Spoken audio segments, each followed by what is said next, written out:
जी मारा, बालम जी मारा, जिरे मेरे बार से में मेरे बालम जी मारा, जिरे मेरे बार से में।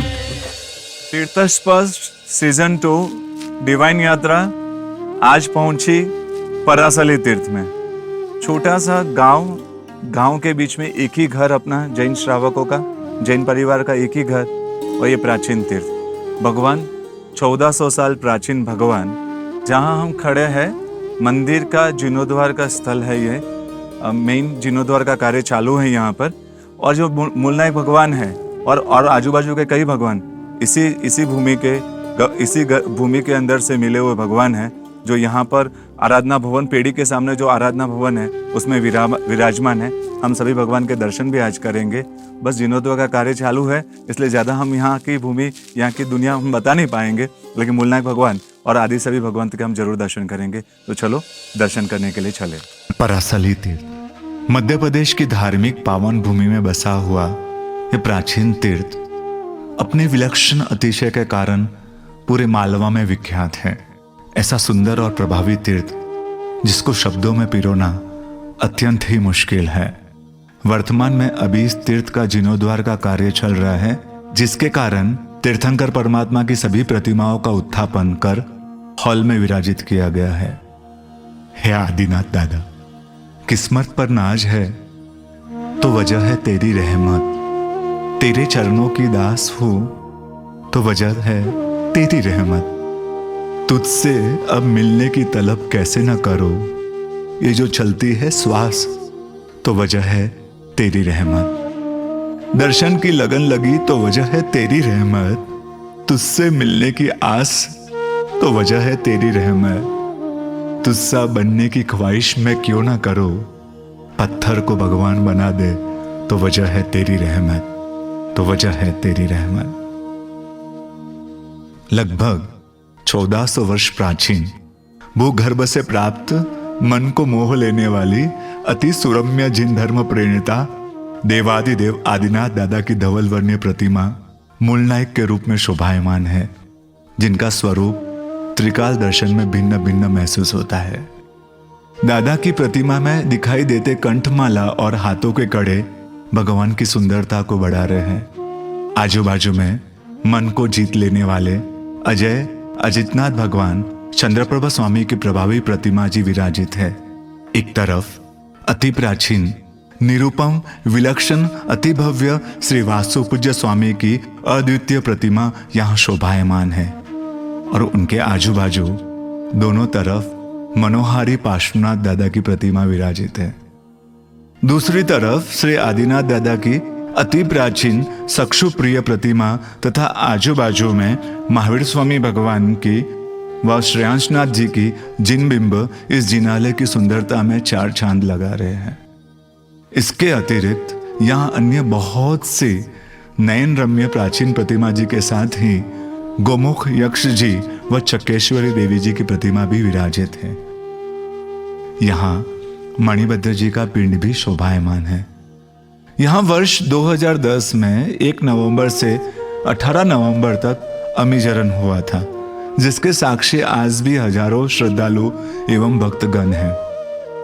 संवत 1956 में जब भयंकर अकाल पड़ा, उस त्रासदी के समय रोज पुजारी को चांदी का सिक्का भगवान की हथेली से मिलता था। दिव्य शक्ति से स्वामी वात्सल्य में हुई भोजन की कमी का पूरा होना और परमात्मा के अभिषेक जल के पक्षाल से पंडित श्री रामेश्वर जी की नेत्र दृष्टि वापस आना आदि ऐसे अनेक चमत्कारिक घटनाओं का परचम इस तीर्थ में होता ही रहता है। आज से लगभग 30 वर्ष पूर्व देरासर के शिखर पर एक रहस्यमयी पावन दिव्य ज्योत प्रकट हुई थी, जिसके दर्शन जैन अजैन अनेक भक्तों ने किए थे। आज जिस जगह पर जिनालय के जीर्णोद्धार का कार्य चल रहा है, उसी जगह से भूगर्भ से परम तारक से आदिनाथ दादा की दिव्य प्रतिमा निकली थी। यहाँ प्रतिवर्ष वर्षी तप के पारने का सुंदर आयोजन होता है। परासली तीर्थ की यात्रा करके जब हम भानपुरा के लिए आगे बढ़े, तब बीच रास्ते में ही गरोट भानपुरा रोड पर 1 किलोमीटर अंदर अंतरालिया गांव में श्री करण पार्श्वनाथ भगवान के दर्शन हुए। मूल नायक श्री करण पार्श्वनाथ जी की प्रतिमा बालू रेत से निर्मित है। यह श्याम वर्ण प्रतिमा चमत्कारिक और मनोहारी है। लगभग 400 वर्ष प्राचीन ये भगवान है। परमात्मा के हस्त निधि के ठीक नीचे एक छोटे खड़े नाग की अद्वितीय कलाकृति अत्यंत ही दुर्लभ है। आजू बाजू में श्री सुमतिनाथ भगवान एवं शांतिनाथ भगवान विराजित है। गांव की 3 अलग अलग जगहों पर यह भगवान विराजमान हो चुके हैं। अब यह मूलनायक भगवान हाईवे पर बन रहे सुंदर जिनालय में विराजमान हो गए। अंतरालिया गांव में मात्र एक ही जैन घर है। प्रणाम सुरेश भाई। प्रणाम। एक जिज्ञासा थी बहुत समय से, भगवान पे जो 9 अंग टीके रहते हैं, हाँ।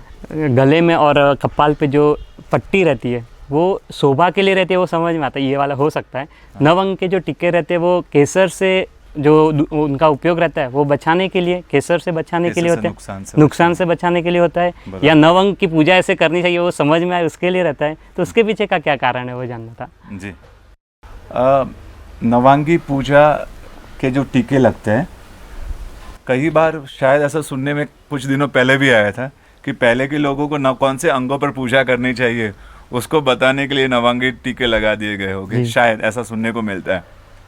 कुछ लोग ये कहते हैं कि शायद केसर पूजा से नुकसान जो होता है उसको बचने के लिए, उसको क्योंकि केसर कभी जो प्रतिमा को नुकसान ना कर दे, उस सोच के साथ ये नवांगी के टीके लगाए जाते हैं।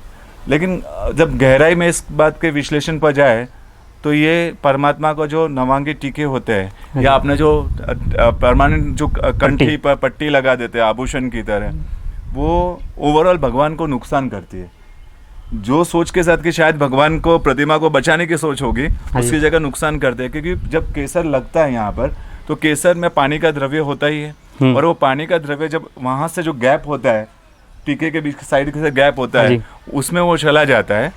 और जब कई बार लेप आदि के द्वारा, लेप होता है भगवान का, कई सालों के बाद प्राचीन प्रतिमाएं होती है, लेप होता है, तो लेप के द्वारा ये कंठ, ये टीके निकाले जाते हैं, या ये कंठ और आभूषण की तरह पट्टी लगी वो निकाले जाते हैं, तो नहीं देखने जैसा दृश्य हो जाता है। उसमें इतनी जीवोत्पत्ति हो जाती है। वो कुछ फोटो मेरे पास आए थे कि अंदर छोटे छोटे जीव जंतु वो जीवित अवस्था में वहाँ करते हैं, और यहाँ जो भगवान के पैर के वहाँ भी वो लगा देते हैं फिक्स करके जैसे हाथ के वहाँ, तो वो जब निकलते हैं तो वहाँ पर ऐसे वो दृश्य देखने जैसा नहीं होता है।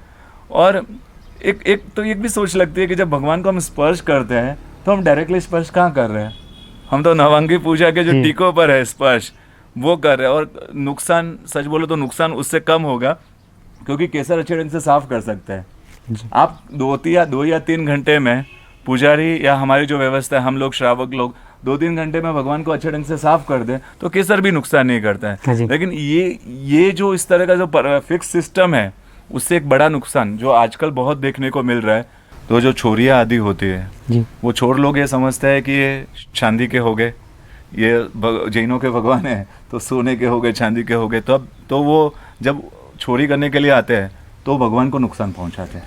वो इसको हथौड़ी लगा देते हैं, भगवान के गले पर भी वो निकालने के लिए हथौड़ी लगा देते हैं। कई बार ऐसा हुआ है, कई बार वो यहाँ पर नुकसान करते हैं भगवान, कई बार वो टीकों को चांदी के टीके समझकर वहाँ हथौड़ी लगा देते। तो एक तरह से हम जो भगवान की शोभा बढ़ाने वाले थे, उन्हीं भगवान का नुकसान होने की एक संभावना हमेशा खड़ी रहती है। तो मैं तो सबसे कहूँगा कि खास ये बहुत बड़े बड़े कारण हैं, उस कारण से भी, और आपके दिमाग में ये अगर केसर से बचने के लिए उसके नुकसान से तो ये होता नहीं है, उल्टा ज़्यादा नुकसान होता है।